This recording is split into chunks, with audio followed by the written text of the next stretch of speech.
Chapter 8. Payden. What the plagues happened? Adina's vigorously shaking me by the shoulders, making my teeth rattle. As soon as I got back to the fort, confused by the events of the day and very content to go straight to sleep, Adina pounced on me and demanded every detail. What? How do you... I'm stumbling over my words, wondering how she could possibly know that today was any different than the hundreds prior. She cuts me off, eyes wide with excitement and unanswered questions. Everyone's talking about it.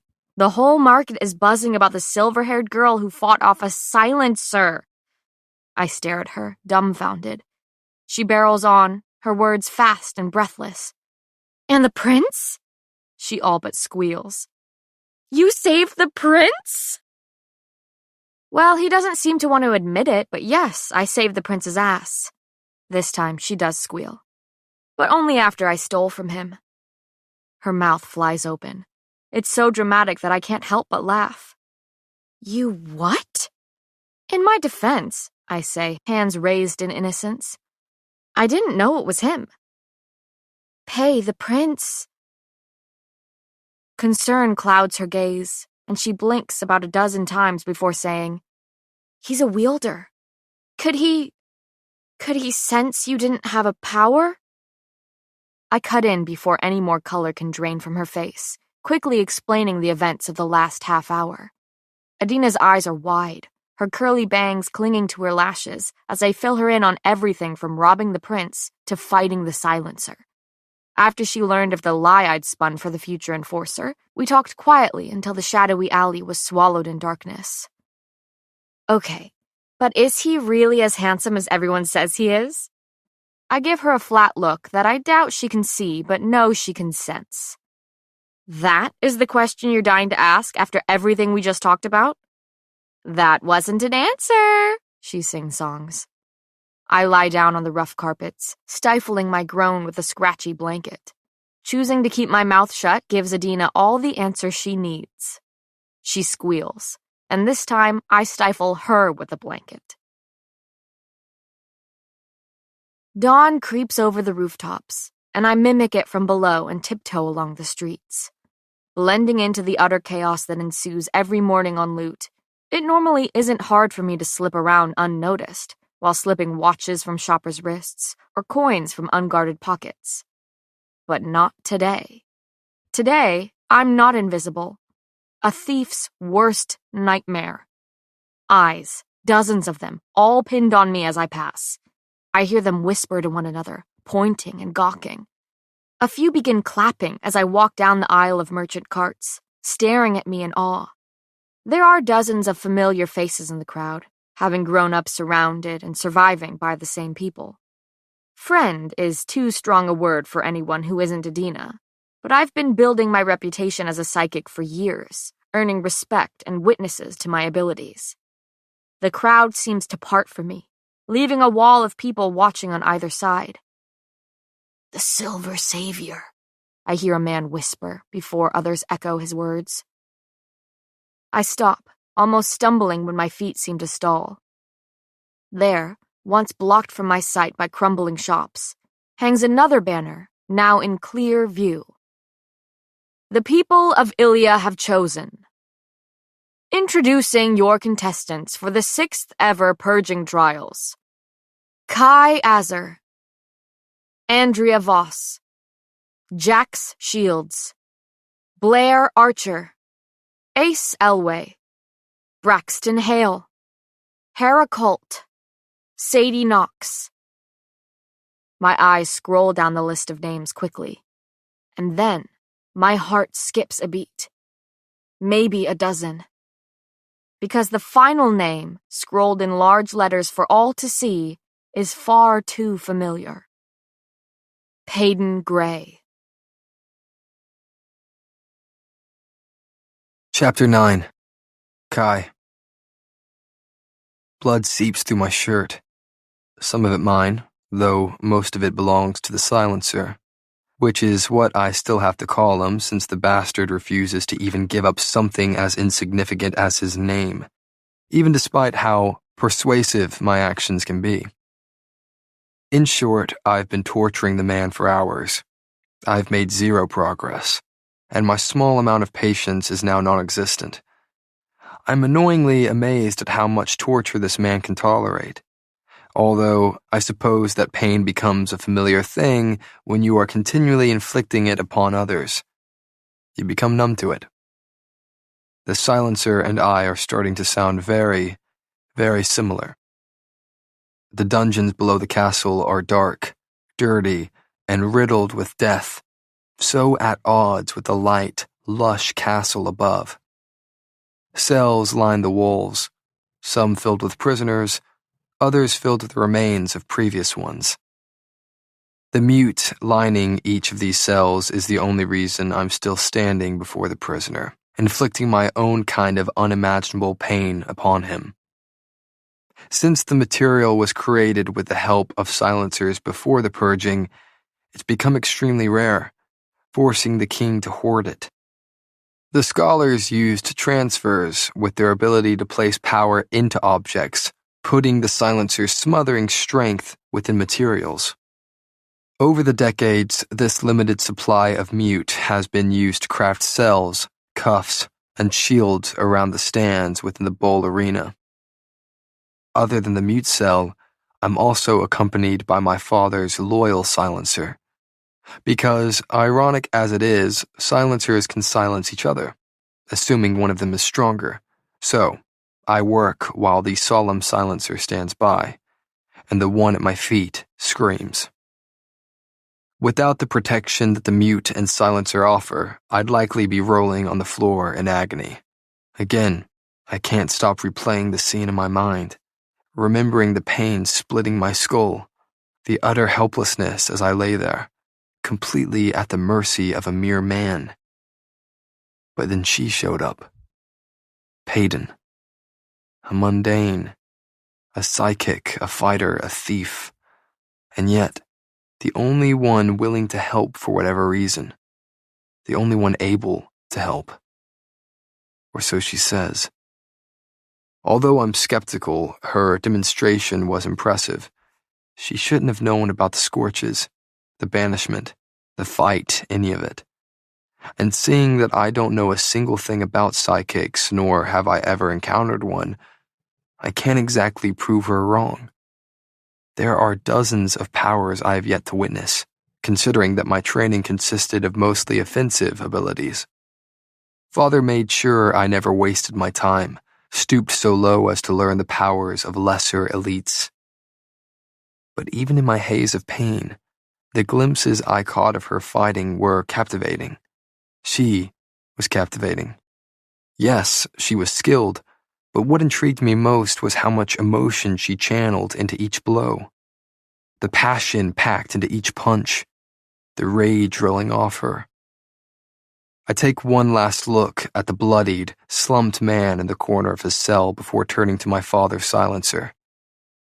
I'm done here, Damien. You're free to go. Wiping my bloody hands on my already bloody shirt, I step out of the cell to stride down the long hallway of the dungeon, passing glaring prisoners as I go. I make my way up the stone stairs leading to the main floor of the palace and nod to the Imperial stationed beside the heavy metal door at the top. The king will be expecting an update of what I've learned from the interrogation, which happens to be absolutely nothing.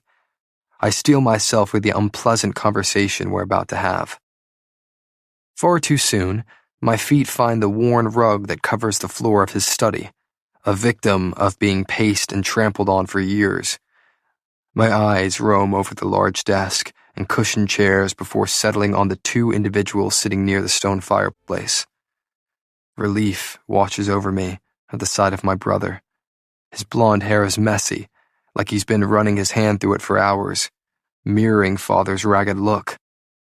Well, someone's been playing with the prisoner for quite some time now. Kit's tone is dark, but his eyes brighten when they land on me. I sigh before settling into my usual cushioned seat beside Father, crossing an ankle over my knee. I casually confess. And after all this time, you'd think that I would have learned something useful. The thud of Father's papers hitting the table is a sound I've come to associate with disappointment. What seems to be the problem? He's being... I pause, searching for the right word. Difficult. It's the best I can come up with, earning a snort from Kit. Father looks less amused. In fact, he doesn't look amused at all, and he never really has when it comes to me. Then make him less difficult, Kai. He pinches his fingers to the bridge of his nose and closes his eyes, the action making him look older, wearier. Either make him talk or kill him. I have no desire to keep the silencer alive if he has nothing to offer us. I glance at Kit, his face grave, void of its usual amusement as he watches Father. When the king is distraught, Kit is devastated. It's that damn resistance, Father growls, his hand dropping from his face to reveal a grimace. Do you really believe the silencer is in line with the resistance? Kit asks, concern written in the creases around his eyes. Why else would he try to take a prince? My son. The king shakes his head, staring blankly at the flickering flames in the fireplace. They're trying to attack me in any way they can. I thought I took care of them, purged the Fatals so they couldn't harm us, overpower us. He takes a deep breath before continuing. Apparently, I thought wrong. Some remain, and they've joined them. We need to put an end to this little resistance. Father spits before downing the rest of the alcohol in his glass. They may want ordinaries to live, but in doing so, the elite race and power will eventually die. Ridding my kingdom of ordinaries is the sacrifice that must be made for the good of the people. But they are too damn selfish to see that. Kai, his gaze is piercing when it lands on mine. Make the silencer wish he were dead before bestowing that mercy upon him. Oh, I was already planning on it, Father. I'm drenched in sweat. Not an uncommon occurrence when training. My bloody shirt is long gone, and the sun beats down on my back as Kit and I circle each other in one of the dirt training rings. We go through our normal routine of sizing one another up and spewing nonsense before actually making a move to fight. The familiar pattern calms me, eases my restless mind for the time being. We dance around the ring, swords flashing, laughing as I nick him on the cheek with the sharp tip of my blade, an action he returns in kind. The swords are soon discarded, replaced by our powers. Kit easily hits targets with fireballs before dousing the burning wood with water. I, on the other hand, find myself indecisive and antsy. A terrible combination. I filter through the abilities of those surrounding me, attempting to choose one to train with. The rings are full of dozens of elites, all filthy from fights and slumped from sparring. I jump from a flash's power to a veil's before switching to a shell, though I've never especially liked the feeling of my skin turning to stone.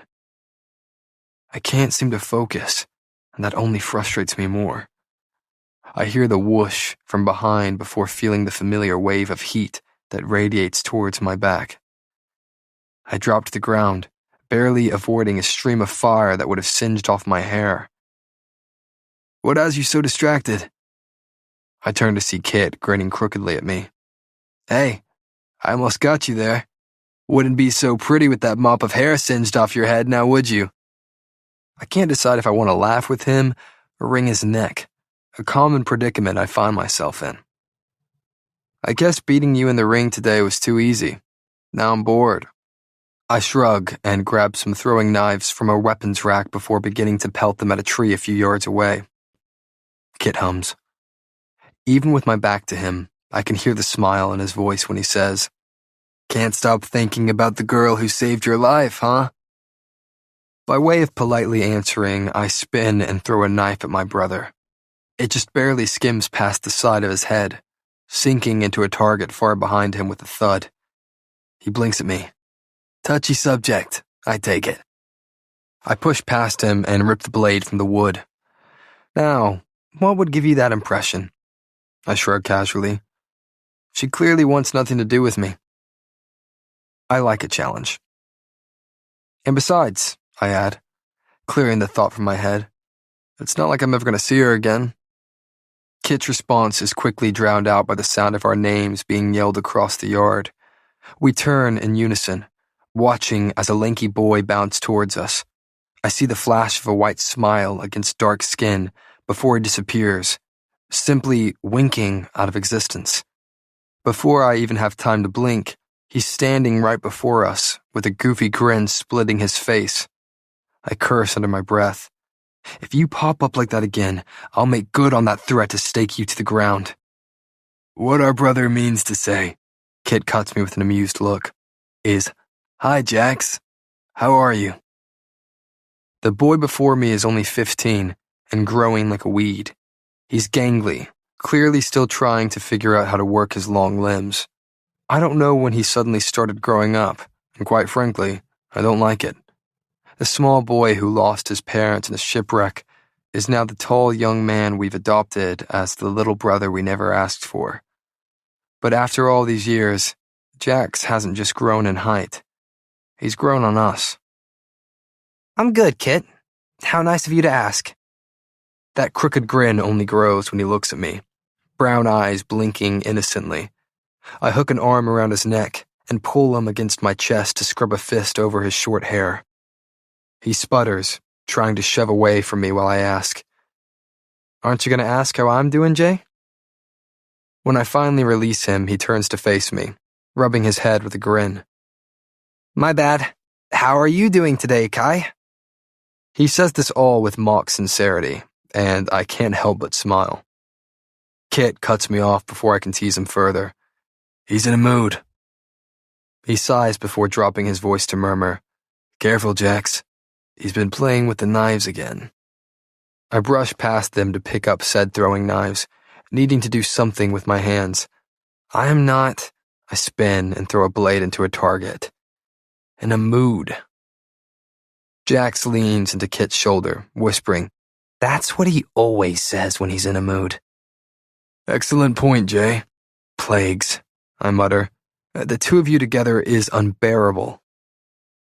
They continue talking while I continue to pelt the target with knives. Better than throwing them at a person, so clearly, I'm not in a terrible mood. I'm about to let another blade fly when a flash of color catches my eye.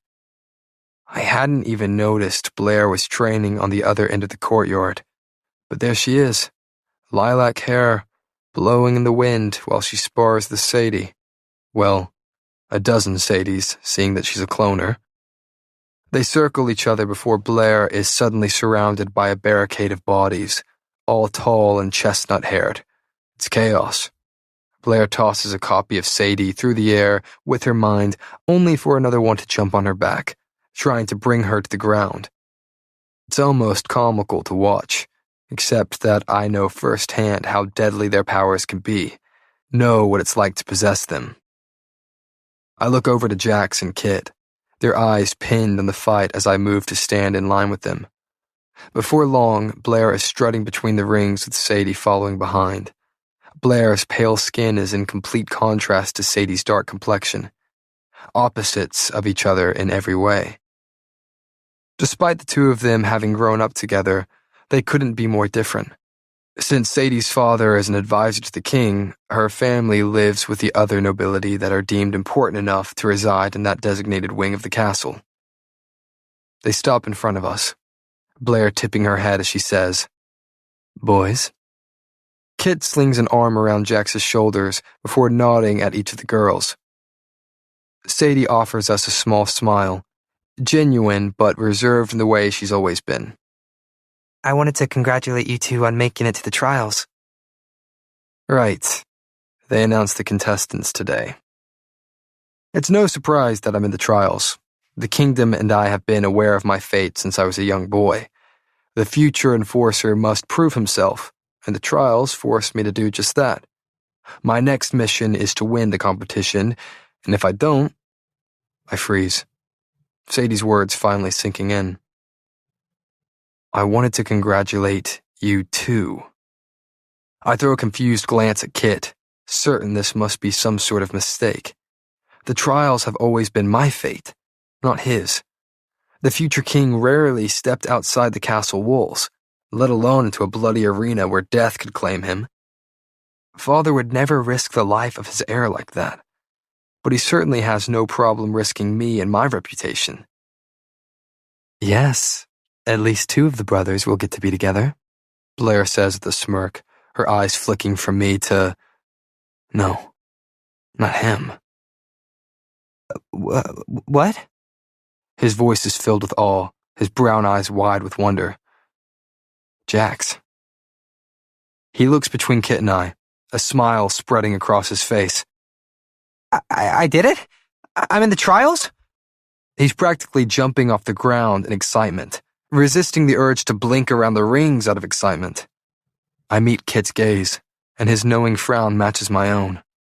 This is going to make the trials far more difficult.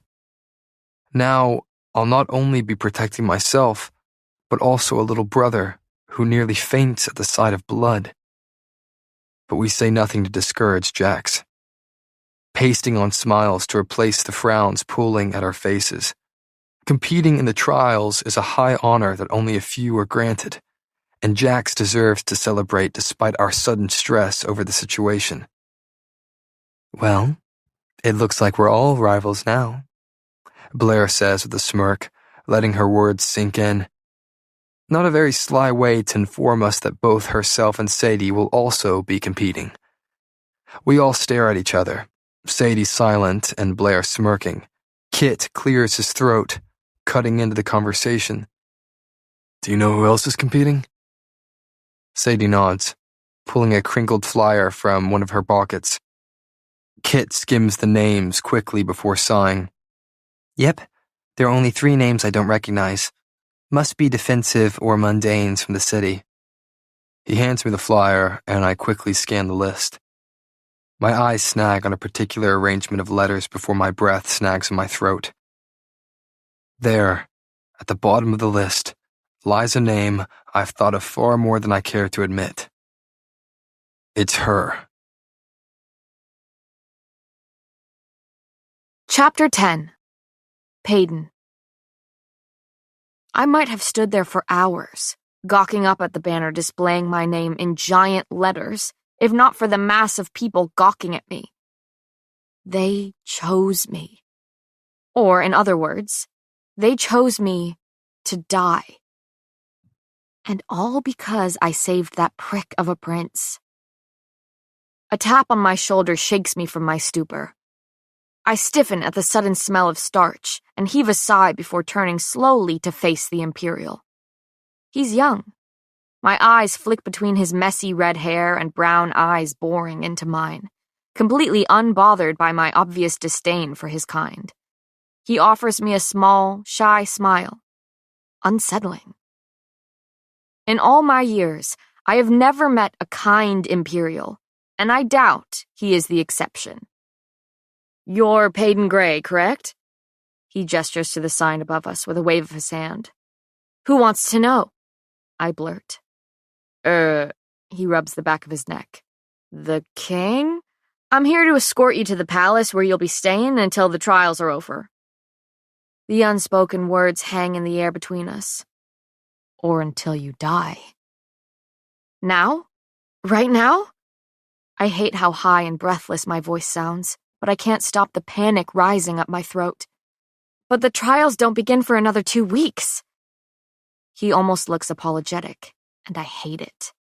The contestants always head to the palace 2 weeks in advance for training, interviews, and, of course, the first ball. How could I forget how showy the trials are? His head whips around, red hair rippling like flames as he searches to see if anyone is watching. Then he leans in slightly, his next words a murmur. I can give you about 5 minutes or so before we have to leave. I don't hesitate before bounding down the street as fast as my legs can carry me. Adina.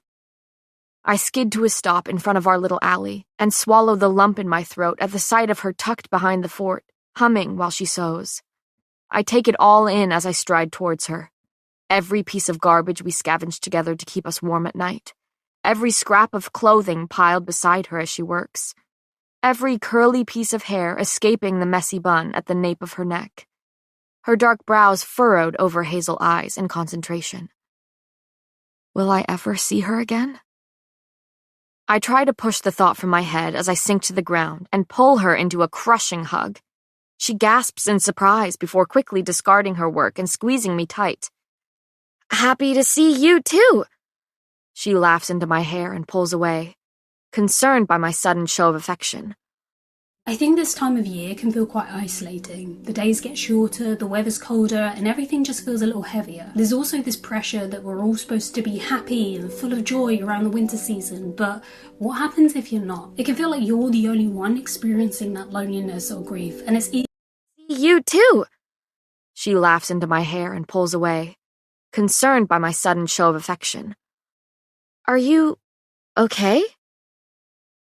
I meet her eyes, memorizing the specks of gold flecking them. I'm leaving, A. What? The look on her face is equally scared and skeptical. They're sending me into the trials. The people want me there, apparently. I'm rambling. For entertainment purposes, of course.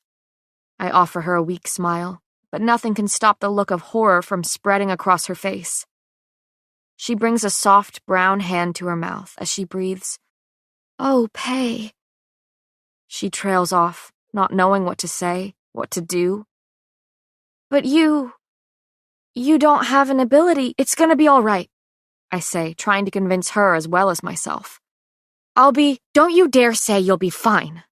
She huffs as anger temporarily swallows her fear. Pay, the trials are deadly enough, but if they find out about what you aren't, they will kill me. I finish for her. I know. The fear floods back into Adina's eyes, crashing into her so hard I worry she may crumble. A sad, small smile lifts my lips as I take her in. I'm leaving the only person who knows me, the only person I can truly trust. She's been a constant in my life, an anchor that I'll be drifting without. But this is for the best. It's safer for her without me here. I can do this, I say softly. I was made to do this. Adina nods numbly, knowing this already. Knowing how my father began training me when it became apparent to him that his little girl was an ordinary doomed for death. She knows how, at the age of 5, my life changed before it had even begun. Father sat me on his lap, whispered that I was different, that I had to pretend to be something I wasn't if I wanted to grow up with him by my side. It was our little game, he said. A game of pretend. A game in which he'd already chosen the perfect role for me to play for the rest of my life. What's a seichich, Daddy? That question is still so vivid in my mind, though it was over 13 years ago when I'd asked it. Father had just chuckled softly, a seemingly simple sound that I wish I could have memorized. A psychic, Patey, is a fancy word for someone who's observant. A power that can be faked with years of practice. Something you don't have to be gifted with, but a skill you can learn. At that, he bopped the tip of my nose with his finger. And I'm going to teach you. That way, we can always be together. If only death had any regard for promises. I'm suddenly pulled into another suffocating hug. Come home to me, Pei. Please? Adina's voice is muffled against my hair. You're all I have left, you know? I wish more than anything that those words weren't so terrifyingly true. When Adina's mother fell ill, it was likely my father who tried to treat her. Healers are uncommon around the slums, and the people needed him as much as they loved him. But even elites have their limits, while it seems death knows no bounds. And since Adina never knew her father, he could have been the hazel-eyed merchant I robbed this morning for all we know. A pained laugh slips past my lips. And you are all I have left, eh? Good, she sniffs, and pulls back to look at me. Then you better find a way to make it back to me. If anyone around here can make it out of those bloody trials, it's you. The look she gives me is defiantly determined. At worst, you lose and come home. At best, you win the damn thing. I huff out a laugh at the absurd thought. I'll try my best for you, eh?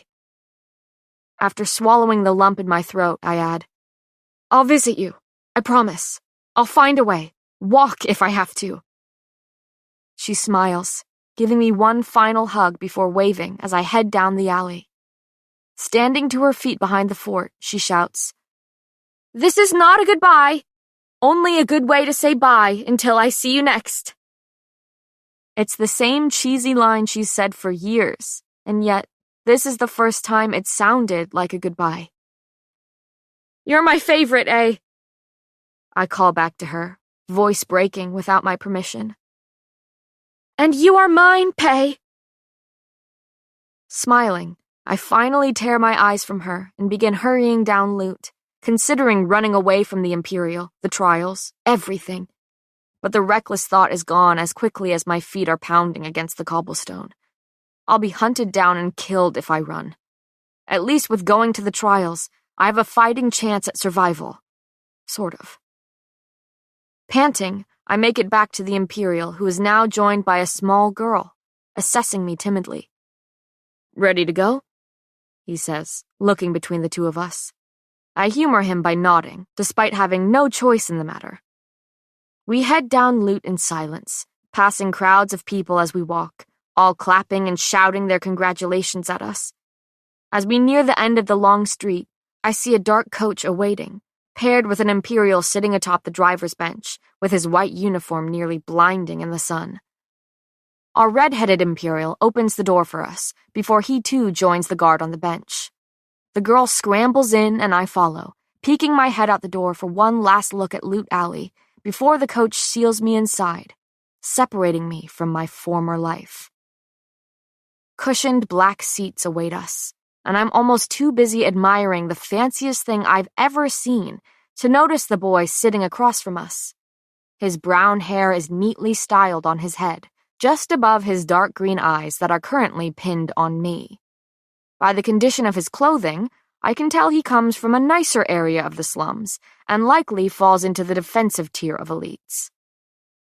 The coach lurches forward, and I cling to the wall. I already don't like small spaces, let alone small spaces that move. I steady my breathing, forcing myself to calm down, before I look back at the bored boy. Hi, I say, trying to ease the tension. I'm Pei. I know who you are. He cuts me off, immediately deciding that staring out the window is far more interesting than our conversation. You're the girl who saved Prince Kai. His tone suggests that this is not, in fact, precisely what happened, as if dozens of people didn't see it happen.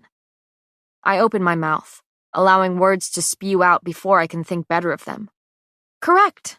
And clearly you don't have a reputation, or I would have heard of you by now. His eyes snap to mine, nostrils flaring. I'm Ace Elway. He says this proudly, straightening the collar of his shirt as he continues. I'm an illusionist. Rare. That's why I'm here. His smile is as cold as his eyes.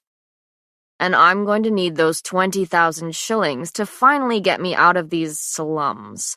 So I'm sure I'll be making quite the reputation for myself soon enough. I've never encountered an illusionist, but I've heard enough about them to know he's dangerous, even as a defensive. And who are you? He asks the girl beside me. What can you do? She glances between the two of us, looking as if she wants to disappear. And I almost laugh when she does. She's there 1 second and gone the next. I stare at the empty seat beside me before her form reappears, materializing in a matter of moments. Vale. I'm Hera, she says shyly. Her deep brown eyes meet mine as she brushes a strand of silky black hair behind her ear. Something about the action seems vaguely familiar, making me wonder if she's one of the popular veils that performs street magic.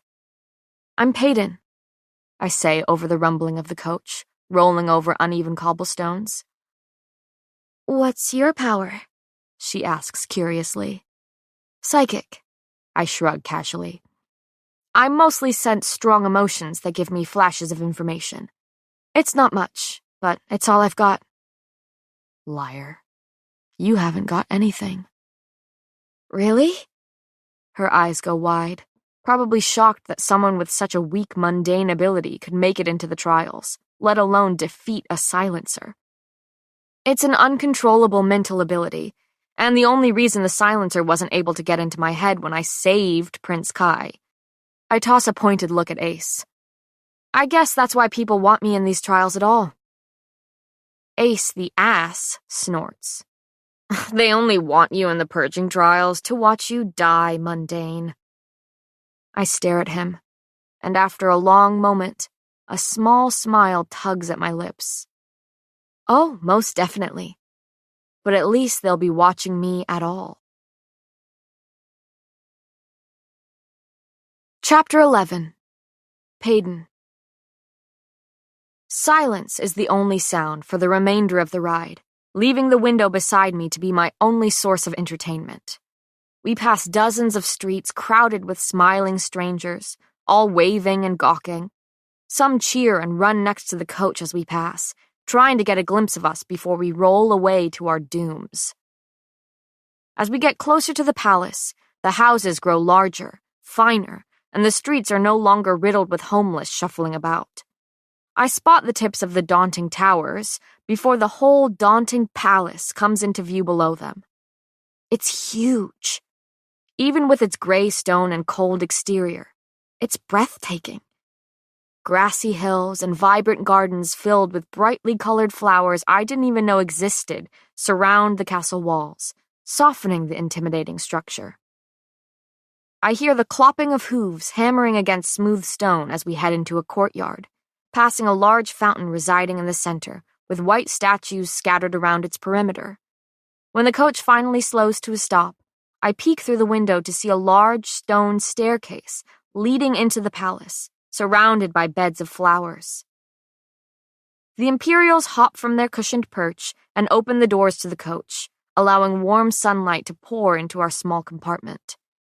I practically tumble out in my hurry to escape the cramped coach and the company inside. Once my feet are on solid ground again and swallowed by open air, I take a deep breath, inhaling the sweet scent of flowers and sunshine. The other two stumble out to stand beside me, both wide-eyed and staring. A voice startles us from our gawking when the red-haired Imperial clears his throat and says, "Follow me." We follow up the stone steps behind him, passing dozens of Imperials lining the staircase. When we reach the top, 2 more guards step out and join the redhead leading us, before walking through the giant doors. If the outside was beautiful, it pales in comparison to this. Every wall is ornately decorated with glittering paintings and intricate molding that climbs up the walls and clings to the ceiling. Everything is dazzlingly white with the occasional pop of emerald that dots the hallways we trudge down, showcasing Ilia's kingdom color.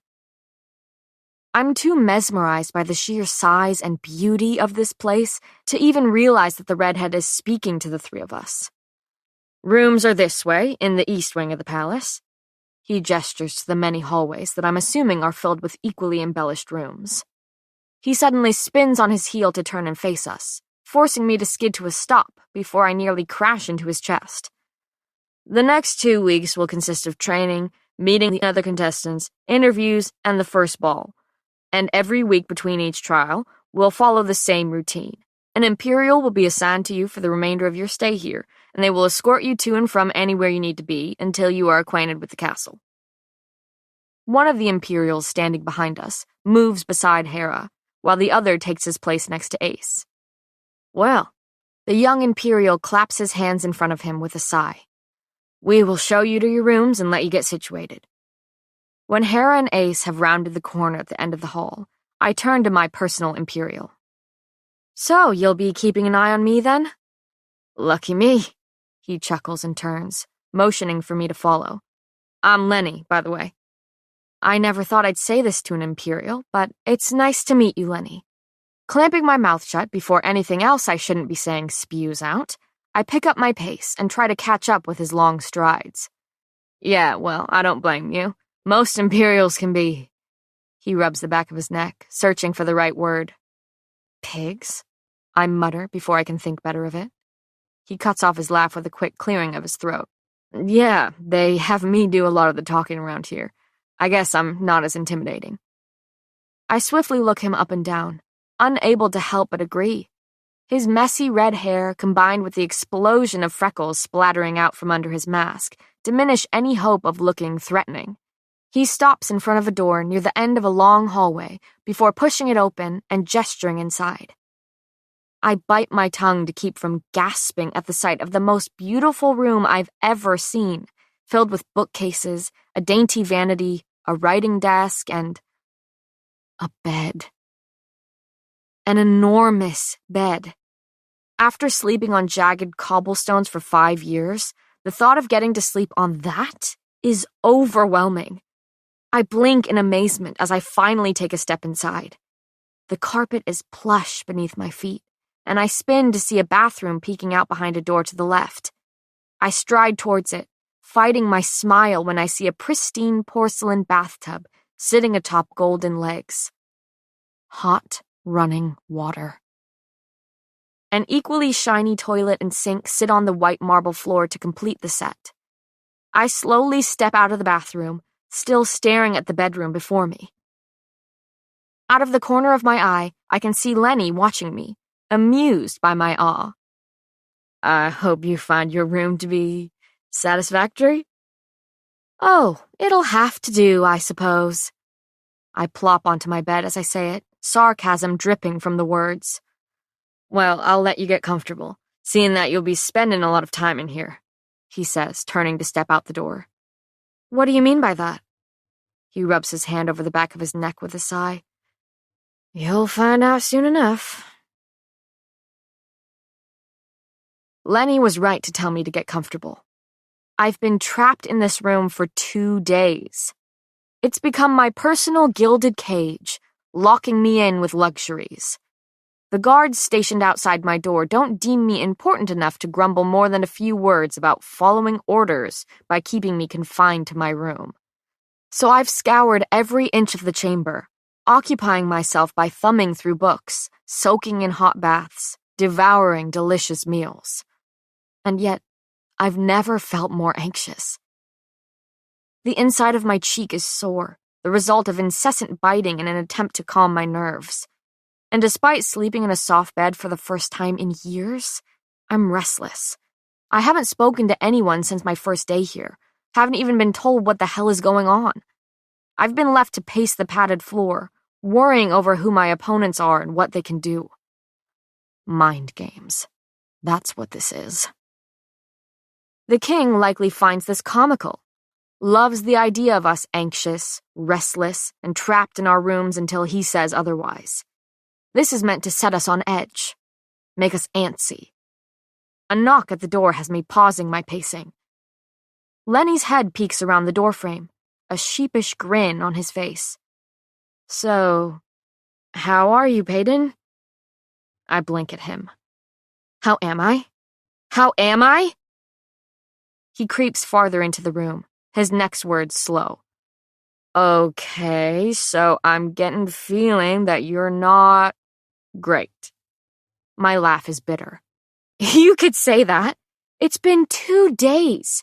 Where the hell have you been? The king likes to keep the contestants completely isolated for the first couple of days, he says stiffly. But good news, you'll be having dinner tonight with the other contestants, along with the king and queen. I swallow. After 48 restless hours, I'm suddenly going to meet the contestants that have plagued my thoughts, and the king who has plagued my nightmares. I'll be back shortly to escort you to dinner, Lenny says, turning towards the door. If you need anything, just holler. I won't be far. Oh, he glances at me over his shoulder. And you might want to change before dinner. When he's gone, I slip into the bathroom and fiddle with the various knobs on the tub until hot, steaming water begins pouring out. Within minutes, I'm stripped and soaking in the now foamy water, thanks to the unnecessary amount of soaps and salts I dumped in. I scrub my hair and body vigorously, leaving my skin red and refreshed. I haven't felt so clean in years. My mind wanders to my many worries, the warm water doing little to soothe me. The trials consume my thoughts, reminding me of the power I lack and the little protection I possess. Not to mention that if the trials don't kill me, being discovered as an ordinary most definitely will. I soak in the bubbly water until it grows cold, like the baths I'm so used to. When I finally muster the strength to force myself out of the tub, I'm shivering as I slip on a green silk robe. I make my way back into my room, opening the white doors of the giant wardrobe across from my bed to stare at the dozens of colors and patterns, all hung neatly on a rack. Attire for every type of occasion is casually hanging there, all at my disposal. Adina would die if she saw this. I stare blankly at the clothes, then down at my ratty ones lying forgotten on the floor. I haven't the slightest idea of what is appropriate to wear to this dinner, and I would rather not make a fool out of myself before the trials have even begun. Remembering that Lenny said to holler if I needed anything, I intend to do just that. I'm sure the Imperial has witnessed several of these meals, and will have some idea of what the expected attire is. I stride to the door and wrench it open, looking down as I tighten the tie of my robe. I do, in fact, holler, "Lenny, what the hell am I supposed to wear?" And then I look up. My eyes meet wide, bright green ones. I've never seen the man standing before me. I would have remembered. His messy, dirty blonde hair looks slightly damp, as if he too just got out of the bath. He has simultaneously strong, yet delicate features, with his straight nose and soft lips. His hand is raised, still posed to knock on my door. He recovers faster than I do. "Wardrobe problems?" His mouth twists into a playful grin, and something about it seems so familiar, and yet not at all. "Clearly," I say with a small smile. His eyes quickly sweep over me, and only then do I remember that I'm wearing a robe. I pull it tighter around myself, fighting my flush. He clears his throat. "Well, no need to worry. Your maid, Ellie, will be in soon to help you dress and prepare for dinner."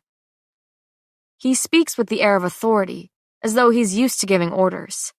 Despite his plain clothes, slim black trousers and a tighter green shirt that shows off his lean figure, I know right away that this man is no servant. A contestant? At the thought of having a maid wait on me, I quickly say, "That won't be necessary. I can take care of myself, thank you." His gaze travels from my still dripping and tangled hair to the silk robe I clutch closed. "Clearly," he says, mimicking my response to him only moments ago with that oddly familiar grin on his face. I look down at myself and nearly laugh. "Okay, perhaps a maid will be necessary after all." He laughs softly before gesturing to the room behind me. "I just stopped by to see if everything was adequate." I find myself almost laughing once again. If this is adequate, I can't even imagine what is considered exquisite around here. His eyes search mine.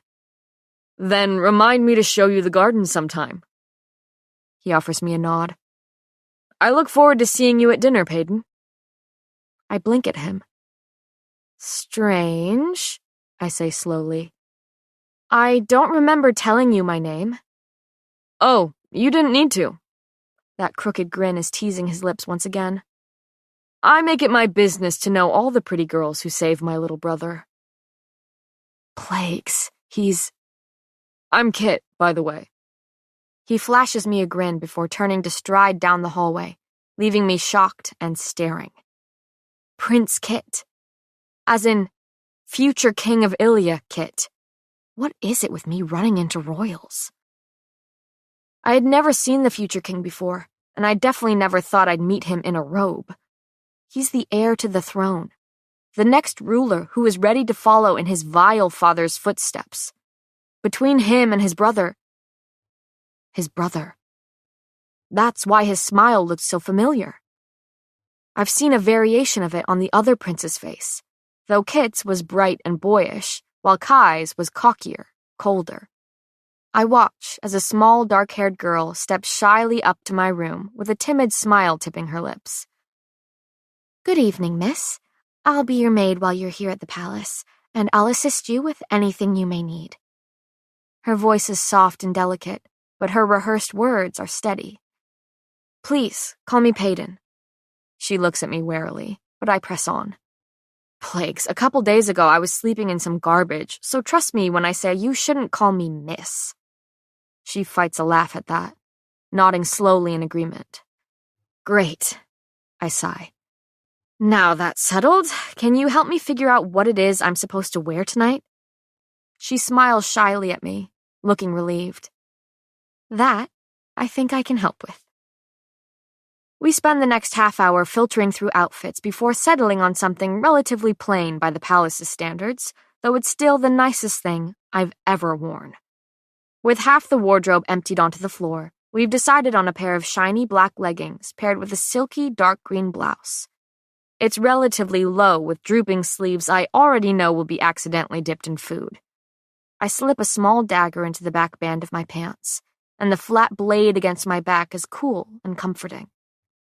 After lacing up high boots, Ellie motions me over to the vanity, where she begins playing with my hair, trying to make the damp mop look presentable. "So, She clears her throat and tries again.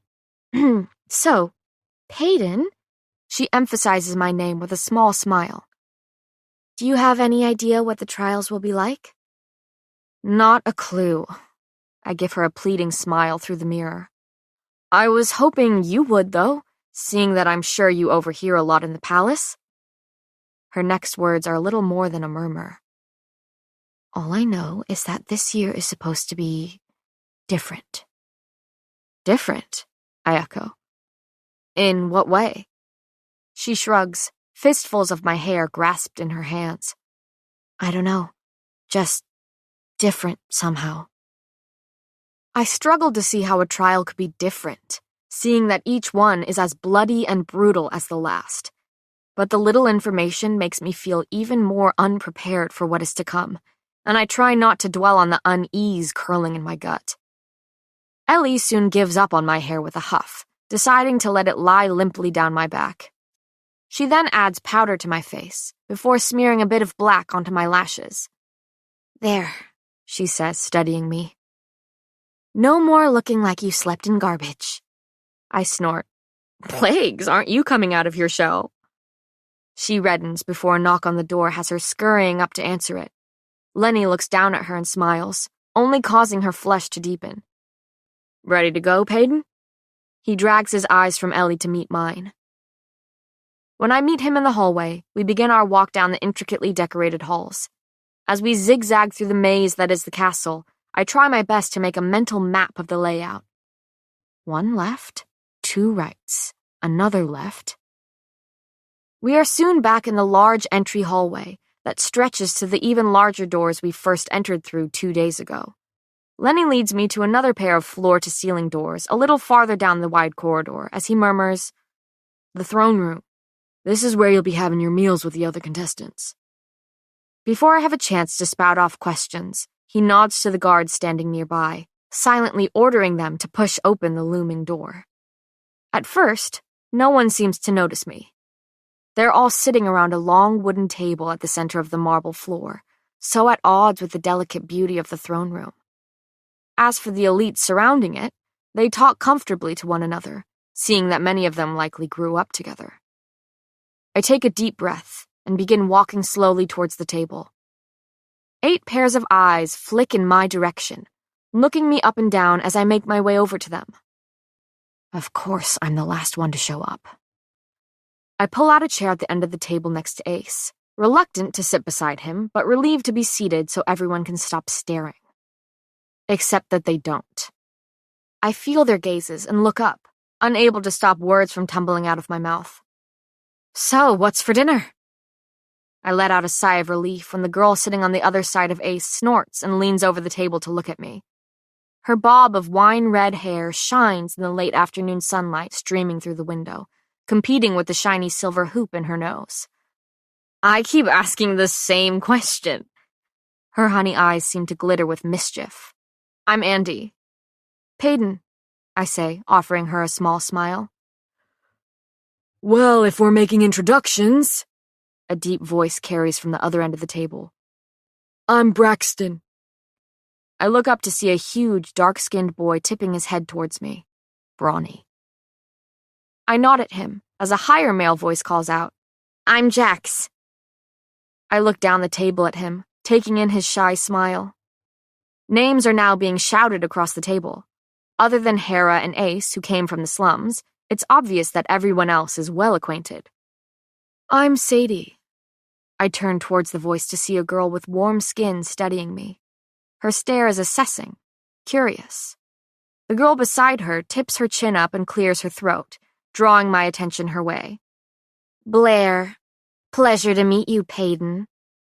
She spits out the words like they leave a vile taste in her mouth, all while looking down at me like I'm something sticky on the bottom of her boot. I get the immediate impression that this girl wants nothing to do with mundanes, let alone anyone who calls the slums their home. Her lilac hair spills over her shoulders, contrasting against the brown eyes glaring at me. She's stunning, yet startlingly cold. The pleasure is all mine, Blair, I say coolly. The hungry look in her eyes makes me feel as if I'm going to be her next meal. And then, a deep and annoyingly amused voice comes from the end of the table, directly across from me. And I'm Kai. But you already knew that.